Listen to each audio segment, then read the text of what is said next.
तर या प्रथेला कालबोट लागेल असं आपण कोणीही वर्तणूक करू नये। सन्मान्य भास्करराव जाधव साहेबांनी आता जे आपल्या भाषणात ज्या गोष्टींचा उल्लेख केला त्याची मी दखल घेतलेली आहे, परंतु मला पूर्ण बोलू दे, मला संपू दे। परंतु माझ्या अपेक्षा या भास्करराव जाधव साहेबांकडनं या फार वेगळ्या आणि मोठ्या आहेत। या सभागृहाचे ते ज्येष्ठ सदस्य आहेत, एका राजकीय पक्षाचे ज्येष्ठ नेते आहेत। त्यांच्या उल्लेखनीय कामगिरीला बघून त्यांचं नाव विरोधी पक्ष नेता करावं म्हणून माझ्याकडे प्रस्तावित केलं गेलं आहे। त्यामुळे अशा व्यक्तीकडनं सभागृहात ज्या वेळेला कामकाजात किंवा विधिमंडळात होणाऱ्या एखाद्या बाबीबद्दल आक्षेपार्ह काही असेल तर सरासर आपल्याकडे अशी परंपरा प्रथा आहे की संबंधित सदस्य सभागृहात नव्हे तर आपल्या अध्यक्षांच्या दालनात येतो, अध्यक्षांना त्याबद्दल अवगत करतो। ही आपल्याकडे प्रथा आहे आणि आपल्याकडनं या प्रथेचं पालन व्हावं अशी माझी प्रामाणिक इच्छा आहे। अध्यक्ष महोदय, सुरुवातीलाच मी आपल्याला पुन्हा एकदा निदर्शन आणून देऊ इच्छितो, मी आपल्यावर कुठलाही जर आरोप केला असेल तर तुम्ही तपासण्याच्या ऐवजी मीच सांगतो माझं विधान कामकाजातून काढून टाका। पहिली गोष्ट, मी काय म्हणालो ते सन्मान्य अजितदादांनी सुद्धा पूर्ण ऐकून घेतलं नाही। मी हे ज्या वर्तमानपत्राचा दाखला दिला त्याचं नाव सांगितलं, त्याचा ऐकून घ्या ना। असं कसं मला क्लॅरिफिकेशन दिलं पाहिजे ना, असं कसं म्हणता तुम्ही? आणि म्हणून मी दिलं आणि म्हणून मी उपाध्यक्षांना हे सांगितलं। चला आता त्यांना अभिनंदनावर बोलू दे। काय बोला अध्यक्ष महोदय, एक मिनिट।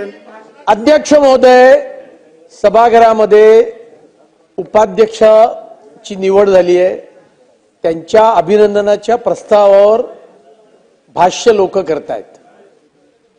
त्यातून एखाद्या वृत्तपत्रामध्ये या सभागृहाच्या कामकाजाविषयी काय छापून आलंय त्याचा उल्लेख करून संपूर्ण सभागृहाच्या आपल्या सर्व आमदारांच्या कार्यक्षमतेवर, कार्यपद्धतीवर, त्यांच्या इंटेन्शनवर शंका उपस्थित करण्याचा हा अत्यंत निंदनीय प्रयत्न आहे। अध्यक्ष महोदय, मी तुम्हाला सांगतो, जर का ऐकून घ्या, एखाद्या वृत्तपत्रात असं काही आलं तर त्या वृत्तपत्राच्या विरुद्ध हक्कभंग आणण्याची भाषा केली गेली पाहिजे। ती भाषा केली जात नाहीये इकडे। आम्ही स्वतः आमदार म्हणून आपल्याकडे 10 वेळा येतो की आमच्या लक्षवेधी लावा, आपण ते लक्षवेधी लावतात। सर्व आमदार येतात, मंत्री येतात, उत्तरं दिली जातात, या ठिकाणी कर्मचारी काम करतात। आणि अध्यक्ष महोदय, त्यामुळे हे वड्याचं तेल वांग्यावर काढण्याचा प्रयत्न आहे। ठीक आहे, ती बाजूची खुर्ची मिळत नाहीये म्हणून तुम्ही आणि हे काढून टाका। आणि म्हणून अध्यक्ष महोदय, आता आपण माझा सन्मान्य उपाध्यक्ष अण्णा बनसोडे साहेबांच्या विषयी बोलावं। अण्णा बनसोडेंना मिळालेल्या उपाध्यक्ष पदाच्या अधिकारावरच मी बोलतोय अध्यक्ष महोदय। आणि म्हणून अध्यक्ष महोदय, अण्णा बनसोडेंकडनं माझी अपेक्षा आहे अध्यक्ष महोदय की या सभागृहाचा डेकोरम सांभाळण्याची अपेक्षा आम्ही तुमच्याकडून करतो। अण्णा बनसोडे, तुम्हाला मी सांगतो अध्यक्ष महोदय, या सभागृहामध्ये उपाध्यक्ष म्हणून तुम्ही सर्वांना समान न्याय द्यावा अशा प्रकारची अपेक्षा आम्ही करतो। या सभागृहाचे उपाध्यक्ष म्हणून तुम्ही डाव्या उजव्या बाजूला दोन्ही बाजूला समान बघावं अशी आम्ही अपेक्षा करतो। या सभागृहामध्ये आपलं संसदीय कामकाज कसं चालावं याची मार्गदर्शिका आहे, त्या मार्गदर्शिकेप्रमाणे आपण कामकाज करावं अशी आपल्याकडून अपेक्षा व्यक्त करतो। हे करत असताना अध्यक्ष महोदय, ज्या ज्या वेळेला तुम्हाला बसण्याची संधी देतील, किंबहुना अध्यक्ष महोदयांना मी विनंती करतो अध्यक्ष महोदय की मागच्या वेळेला या ठिकाणी सन्माननीय उपाध्यक्ष म्हणून नरहरी झिरवळ साहेब बसलेले असायचे, परंतु जास्तीत जास्त संधी ही तालिका सभापतींना कळत नकळतपणे दिली गेली असेल.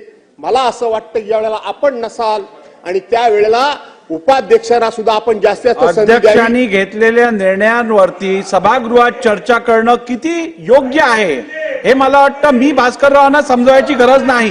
बरं, आपण- त्यामुळे मी जे निर्णय घेतले असतील किंवा चेअरवरनं जे निर्णय घेतले असतील त्या संदर्भात आपण या सभागृहात भाष्य करणं हे मला वाटत नाही योग्य आहे. आपण देऊ नये. अध्यक्ष महोदय, आपलं अभिनंदन मी एवढ्या करता करतो की मागच्या वेळेला सरकारनं विजय औटींच्या वेळेला जवळजवळ 4 वर्ष आणि 8-9 महिने ही खुर्ची रिकामी ठेवली. आपण ही खुर्ची लवकर भरली, त्याबद्दल मी आपल्याला धन्यवाद देतो, आपलं अभिनंदन करतो. आणि म्हणून अध्यक्ष महोदय, अण्णा बनसोडे आणि मी आमदार म्हणून एकत्र काम केलेलं आहे, राजकीय दृष्ट्या सुद्धा आम्ही एकत्र काम केलेलं आहे. आणि म्हणून अण्णा बनसोडेंची कारकीर्द उज्ज्वल व्हावी, अतिशय यशस्वी व्हावी अशा प्रकारच्या शुभेच्छा देतो.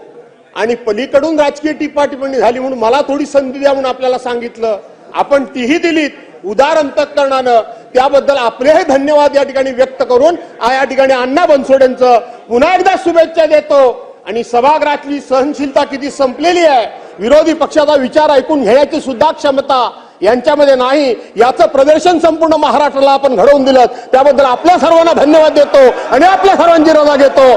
जय हिंद, जय महाराष्ट्र.